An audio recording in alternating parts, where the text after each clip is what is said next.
Good afternoon, Kettleland. It's a cooler day today as temperatures right now are in the 50s and 60s. We even have a couple of low 70s showing up across extreme southeastern Kettleland. We'll go with highs in the 60s and 70s today with a partly cloudy sky. I'll have more details on your forecast coming up as we begin midday in Kettleland. Live from Kettleland Media Group, midday in Kettleland. A shooting in western Sioux Falls has left 2 people dead. What we're learning from police coming up. Plus, massive cleanup is still needed following Hurricane Milton. I'm Cristian Benavides in St. Petersburg, Florida, with the road to recovery. Good afternoon and thanks for having us in. A case of mistaken identity led to a fight involving baseball bats and guns that left a father and son dead. Sioux Falls police were called to a gas station across the street from Roosevelt High School just before 10 o'clock last night. When they got there, 3 people had been shot. A 44-year-old man and his 23-year-old son both died of their injuries. The 23-year-old's mother survived. According to court documents, the 23-year-old had been the victim of an earlier assault and heard people on motorcycles who attacked him were in the area near the gas station. Police say the 2 men and a younger family member showed up with bats and the woman had a gun. When the 23-year-old swung a bat at a motorcyclist's head, he was shot. Right after that happened, the motorcyclist then noticed that the woman was pointing a gun at him. He fired at that woman. She was struck in the arm, and then almost immediately after that, the 44-year-old man swung a bat at the head of the motorcyclist. He then pointed the gun, fired the gun at the 44-year-old, and struck him several times.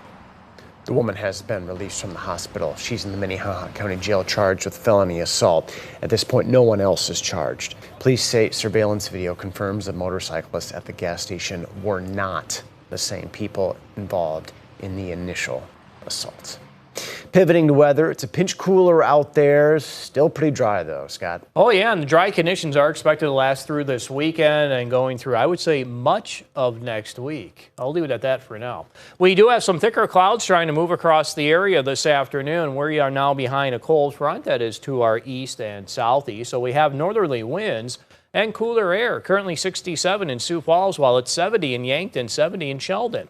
60 degrees in Brookings and in Huron, 64 Mitchell, 59 Watertown, 61 in Aberdeen. We have 59 degrees in Pierre and 58 in Rapid City. So taste of fall for some of us as you do see those north winds coming in around 10 to 20 miles per hour in eastern South Dakota, Minnesota, and Iowa. Maybe not as strong in parts of central and western South Dakota. And we have some wind gusts out there too, near 30 in Watertown for a current wind gust. So the forecast today, temperatures in the 60s and 70s for afternoon highs. We'll go partly cloudy skies. That northerly wind will continue in eastern Kettleland, and temperatures will cool on Sunday. We are looking at numbers in the upper 50s to lower 60s, and notice the dry skies we have going throughout this weekend.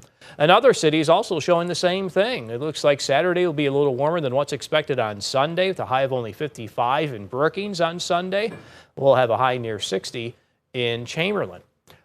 I'll have more details on your Kettleland Live Doppler forecast coming up. Thank you, Scott. Next, our Media Charitable Foundation and Kettleland Media Group are donating $5,000 to Teammates Mentoring Program. The donation will be used to expand their mentoring mission into 2 additional communities in South Dakota. The organization currently works in 7 communities in the state, including Sioux Falls, Rapid City, and Pierre. Teammates connects mentors with students from 3rd through the 12th grade. AT&T is contributing more than $26,000 to the Dakota State University Foundation with the support DSU's CyberHer program. Will work with boys and girls clubs on tribal lands. Their goal will be to help youth with limited internet access from South Dakota's 9 tribal nations. At least 16 people have died in Florida following Hurricane Milton.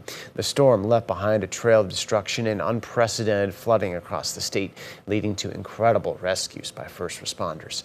Millions of homes and businesses are still without power. Cristian Benavides reports from St. Petersburg.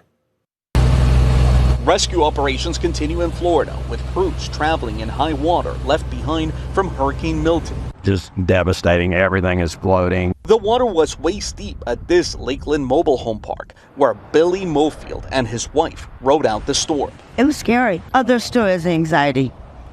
It still is. For some Tampa residents, the swamp of stormwater and overflowing sewage now contaminates their homes, including Yamile Barrios' house. I was in the street for 3 years and it took me a hard time to get where I'm at. Yeah. Back again. This 80-year-old woman evacuated ahead of landfall, leaving everything behind. This is a bad dream. Very bad dream. Here in downtown St. Petersburg, Milton's thrashing winds pushed this massive crane from a skyscraper that's being built into an office building right across the street.